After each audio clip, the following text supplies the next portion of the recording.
उससे कोई भी अपराध होता है उससे कोई सजा नहीं है। 7 साल के ऊपर अगर है और 12 साल तक का बच्चा है, अगर वो समझदार है तो उसका केस बाल न्यायालय में चलेगा, और अगर समझदार नहीं है तो नहीं चलेगा। और 12 साल के ऊपर अगर बच्चा है और 18 साल से नीचे है तो उसको चाहे समझदार हो चाहे ना हो, उसको केस चलेगा बाल न्यायालय में। और 18 के ऊपर अगर है तो फिर नॉर्मल है। और एक चीज बता दें, आपको जानना चाहिए सजा कैसे होती है। अगर आपने किसी को गाली दी, गाली का मतलब कि किसी को बुरा लग गया शब्द, जो शब्द आपने कहे सामने वाले को बुरा लगा, सार्वजनिक स्थान पे आपने कुछ बोला, उसमें 3 महीने की सजा है। अभी अपन को पता नहीं है, अपन कुछ भी बोलते रहते हैं। और जैसे अपन ने किसी को मारा, एक छापड़, तो उसमें 1 साल तक की सजा अधिकतम है। हम तो अभी बता रहे, बाकी हम लोग छोड़ देते हैं जुर्माना करके भी। और अगर आपने किसी को दांत से काटा, नाखून से खरोचा, गर्म पानी डाला, गर्म चाय डाला, अगर उसको फ्रैक्चर नहीं हुआ तो 3 साल तक की सजा है। और अगर आप किसी से लड़ते रहे और गिर गया, उसके हड्डी का फ्रैक्चर हो गया तो 7 साल तक की सजा है। और अगर किसी को लगता है कि इस लड़के का चेहरा अच्छा है या इस लड़की का चेहरा अच्छा है, आपने उसको चेहरा खराब करने के लिए एसिड फेंका और वो अगर साइड से हट गया और बगल से चला गया एसिड और दीवार में कहीं भी लगा तो 10 साल की सजा। और अगर चेहरे में छुल गया तो आजीवन कारावास। आजीवन कारावास का मतलब अब 14 साल 20 साल नहीं है, जब तक जिंदगी है, जब तक मर नहीं जाएंगे तो जेल में रहेंगे।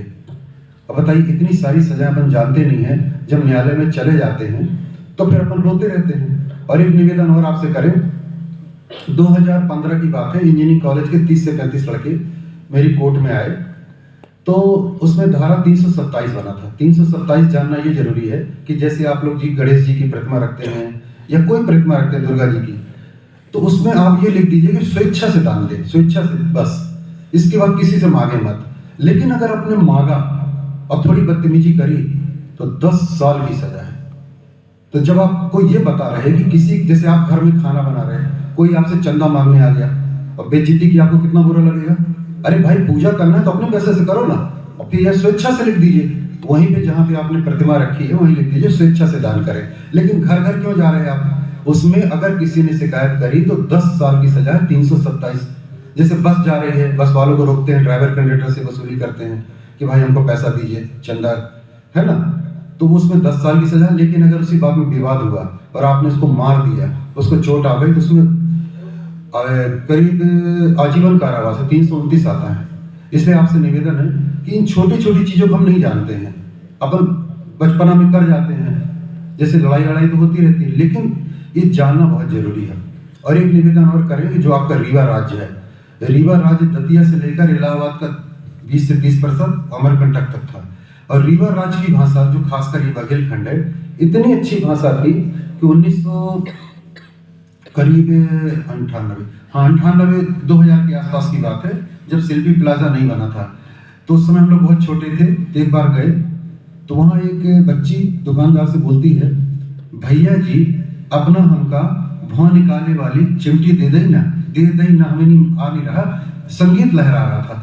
फिर इसी समय 2014 में आपके टीआरएस कॉलेज में आए तो पालो सर भी थे, तो 3 बच्चियां बैठी थी, हम लोग निकल रहे थे, तो आपस में बोले, ए तू बता ना, ए तू ऐसा करना। आपस में हमने ध्यान से देख लिया तीनों को। फिर तीनों को स्टेज में बुलाया तो मैंने पूछा कि आप कहाँ के रहने वाले हो। एक थे मझौली तहसील की ताला कोई जगह है, तिवारी जी की लड़की थी, और एक थे बघवार की कोई स्वप्निल सिंह परिहार, और तीसरा थी सिरमौर की, और तीनों यहीं की बच्चियां हैं, और तीनों तू तड़ाक करके बात कर रही थी। अब ये ध्यान दीजिए, तू तड़ाक कहाँ से शुरू हुआ? जब तुलसी सीरियल शुरू हुआ है आपके स्टार प्लस में, तो वो तू करके सबको बात करती थी। तो वो यहाँ के लोगों ने सोचा बहुत अच्छी बात हो गई। आपको बताएं, हमारे कानून में, दंड प्रक्रिया संहिता में, सीआरपीसी कहते हैं, आरोपी को भी आप कहने की है, मतलब आप कहना पड़ेगा। और आप ये ध्यान दीजिएगा कि आपके रीवा की इतनी अच्छी भाषा है, अपना इंठियाई लाला, अपना पधारी, अपना बैठी। अब जैसे मेरे ग्रैंडफादर थे यहीं आपके रीवा राज के,